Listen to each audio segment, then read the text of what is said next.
অবশেষে সম্মিলিত ৫ ব্যাংকের গ্রাহকদের মুনাফা দিতে যে চূড়ান্ত সিদ্ধান্ত হল, হেয়ার কাট নিয়ে আসছে ব্যাপক সুখবর। কবে থেকে কার্যকর হবে, কারা পাবেন, এ বিষয়ে কি বলা হচ্ছে পত্রিকার প্রতিবেদনে, কি বলছেন সরকার আর কি বলছেন গ্রাহকগণ? যে প্রভাবশালী মালিকরা ব্যাংক লুটপাট করে বিদেশে টাকা পাচার করেছেন কিংবা নামে বেনামে ঋণ নিয়ে ব্যাংকগুলোকে ফোকলা করে দিয়েছেন, তারা আবার সেই ব্যাংকেরই মালিকানায় ফেরার একটি গোপন পথ তৈরি করে নিয়েছিলেন। কিন্তু এখন শোনা যাচ্ছে সেই পথ চিরতরে বন্ধ হতে চলেছে। ব্যাংক রেজলিউশন আইনের সেই বিতর্কিত ধারাটি সরকার বাতিল বা সংশোধন করতে যাচ্ছে। আজ আমরা এই পুরো বিষয়টি নিয়ে চুলচেরা বিশ্লেষণ করব। আর হ্যাঁ, ভিডিওর শেষ দিকে আমি আপনাদের এমন কিছু গোপন ও গুরুত্বপূর্ণ তথ্য দেব যা আপনারা আগে কখনই কল্পনাও করতে পারেন নাই। তাই পুরো ভিডিওটি না টেনে শেষ পর্যন্ত আমার সাথেই থাকুন। বন্ধুরা, বর্তমান সময়ের সবচেয়ে আলোচিত খবর হল একীভূত হওয়া ৫ ব্যাংক নিয়ে সরকারের অবস্থান পরিবর্তন। সম্প্রতি আপডেট তথ্য অনুযায়ী একীভূত হওয়া ৫ ব্যাংকে পুরনো মালিকদের ফেরার সব সুযোগ বন্ধ হয়ে যেতে পারে। আপনারা হয়তো জানেন, ব্যাংক রেজলিউশন আইন নামে একটি আইন বর্তমানে আলোচনায় আছে। এই আইনের একটি বিশেষ ধারা হল ১৮ ক ধারা। এই ধারাটি নিয়ে সাধারণ মানুষ, ব্যবসায়ী এবং আন্তর্জাতিক মহলে ব্যাপক সমালোচনা চলছিল। কিন্তু সর্বশেষ খবর অনুযায়ী এই ধারাটি বাতিল অথবা বড় ধরনের সংশোধনী আনা হতে পারে। কেন এমনটা হচ্ছে? এর পেছনে প্রধান কারণ হল ব্যবসায়ী সহ বিভিন্ন মহলের প্রতিবাদ এবং সবচেয়ে বড় যে কারণ তা হল আইএমএফ ও বিশ্ব ব্যাংকের ঋণের ওপর তৈরি হওয়া অনিশ্চয়তা। সরকার শিগগিরই এ বিষয়ে একটি পরিষ্কার ঘোষণা দিতে পারে বলে আমরা জানতে পেরেছি। এখন প্রশ্ন উঠতে পারে, এই ১৮ ক ধারাটি আসলে কি ছিল? ব্যাংক রেজলিউশন অধ্যাদেশ যখন আইনে পরিণত করার প্রক্রিয়া শুরু হয়, তখন অনেকটা হুট করেই এই ধারাটি যুক্ত করা হয়েছিল। ব্যাংক রেজলিউশন অধ্যাদেশের মোট ৯৮টি ধারা থাকলেও আইনের পরিধি কমানোর জন্য সেগুলোকে ৭৫টিতে নামিয়ে আনা হয়েছিল। আর ঠিক শেষ সময়ে ১৮ ক ধারাটি যুক্ত করা হয়। এই ধারাটি এতটাই শক্তিশালী ছিল যে এর শুরুতেই বলা হয়েছিল, অন্য কোনো আইন কিংবা এই আইনের অন্য কোনো বিধানে যা কিছুই থাকুক না কেন, এই ধারাটি প্রাধান্য পাবে। এর মাধ্যমে গত ৫ আগস্টের পর যারা জালিয়াতি এবং অনিয়মের অভিযোগে মালিকানা হারিয়েছিলেন, তাদের আবার ব্যাংকে ফেরার লাল গালিচা বিছিয়ে দেওয়া হয়েছিল।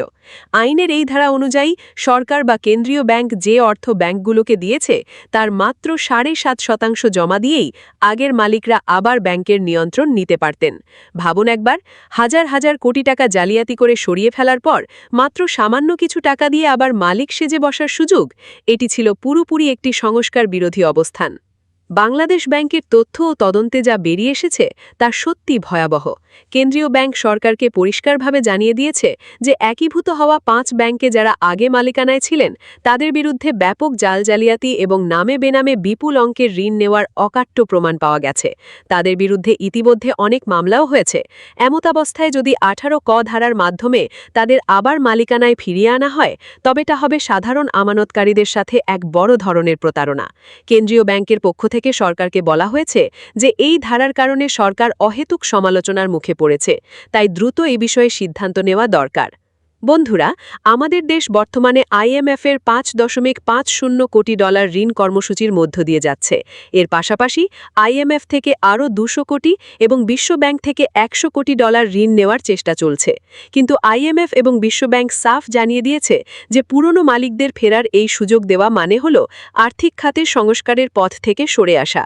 সরকার যদি এই ধারা বহাল রাখে, তবে চলমান ঋণ কর্মসূচি এমনকি বাতিলও হয়ে যেতে পারে। আর আইএমএফ যদি কোনো দেশের ঋণ কর্মসূচি বাতিল করে, তবে আন্তর্জাতিকভাবে সেই দেশের ঋণমান কমে যায়, বিদেশি ব্যাংকগুলোর সাথে ব্যবসা করা কঠিন হয়ে পড়ে এবং সামগ্রিক আমদানি রপ্তানি খরচ বেড়ে যায়। তাই কোনোভাবেই যেন এই ঋণ কর্মসূচি ব্যাহত না হয়, সেই লক্ষ্যেই সরকার এখন পিছু হটছে। এমনকি বর্তমান সরকারের ঘনিষ্ঠ হিসেবে পরিচিত ব্যবসায়ীদের সংগঠন বিএবিও এই ধারা নিয়ে গভর্নরের কাছে তাদের উদ্বেগের কথা জানিয়ে এসেছে। এবার চলুন জেনে নেই সেই ৫টি ব্যাংকের কথা যাদের ঘিরে এত নাটক। ব্যাংক রেজলিউশন অধ্যাদেশ ২০২৫-এর আওতায় অন্তর্বর্তী সরকার শরিয়া ভিত্তিক পরিচালিত ৫টি ব্যাংক, এক্সিম ব্যাংক, সোশ্যাল ইসলামী ব্যাংক, ফার্স্ট সিকিউরিটি ইসলামী ব্যাংক, ইউনিয়ন ব্যাংক এবং গ্লোবাল ইসলামী ব্যাংককে একীভূত করে নাম দিয়েছে সম্মিলিত ইসলামী ব্যাংক। এই ব্যাংকটির পরিশোধিত মূলধন ধরা হয়েছে ৩৫,০০০ কোটি টাকা, যার মধ্যে সরকারই দিয়েছে ২০,০০০ কোটি টাকা এবং বাকি ১৫,০০০ কোটি টাকা আসবে আমানতকারীদের শেয়ার থেকে। এছাড়া আমানত বীমা ট্রাস্ট তহবিল থেকে ১২,০০০ কোটি টাকা এবং বাংলাদেশ ব্যাংক ধার হিসেবে দিয়েছে বিশাল অঙ্কের ৪৫,০০০ কোটি টাকা। কিন্তু এই ব্যাংকগুলোর অবস্থা কতটা শোচনীয় তা কি জানেন? গত ডিসেম্বরের তথ্য অনুযায়ী এই ৫ ব্যাংকের মোট ঋণের পরিমাণ ১,৯৬,৮২৭ কোটি টাকা। এর মধ্যে খেলাপি হয়ে গেছে ১,৬৫,৭৮২ কোটি টাকা। অর্থাৎ এই ব্যাংকগুলোর ঋণের ৮৪.২৩% এখন খেলাপি। যেখানে সারা দেশের ব্যাংক খাতে খেলাপি ঋণের গড় হার ৩০.৬০%, সেখানে এই ব্যাংকগুলোর অবস্থা ভাবা যায়? এমনকি সারা দেশের ব্যাংকগুলোর মোট মূলধন ঘাটতির অর্ধেকের বেশিই এই ৫টি ব্যাংকের। মোট ২,৮২,৬০৩ কোটি টাকা মূলধন ঘাটতির মধ্যে ১,৫০,৬৯১ কোটি টাকাই এই ৫টি ব্যাংকের। আগের মালিকরা ব্যাংকগুলোকে এমন এক পর্যায়ে নিয়ে গিয়েছিলেন যে সাধারণ শেয়ারহোল্ডারদের সব শেয়ারের মূল্য এখন শূন্য করে দেওয়া হয়েছে।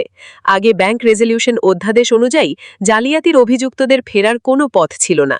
তাদের নামে বেনামে থাকা সব শেয়ার জব্দ বা বাজেয়াপ্ত করে রেখেছিল বাংলাদেশ ব্যাংক।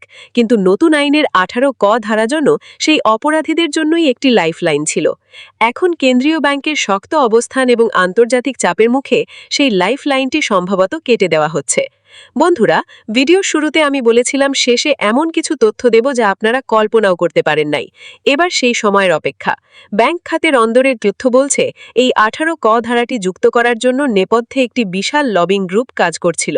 তারা সরকারকে বোঝাতে চেয়েছিল যে পুরনো মালিকদের ছাড়া এই ব্যাংকগুলো চালানো সম্ভব নয়। কিন্তু যখন দেখা গেল এই মালিকদের জালিয়াতির পরিমাণ শুধু কয়েক হাজার কোটি নয়, বরং কয়েক লক্ষ কোটি টাকার কাছাকাছি গিয়ে ঠেকছে এবং IMF তাদের নাম এবং অ্যাকাউন্ট ট্র্যাকিং শুরু করেছে, তখনই সরকার বুঝতে পারে যে এই পথে হাঁটা মানে আত্মঘাতী হওয়া।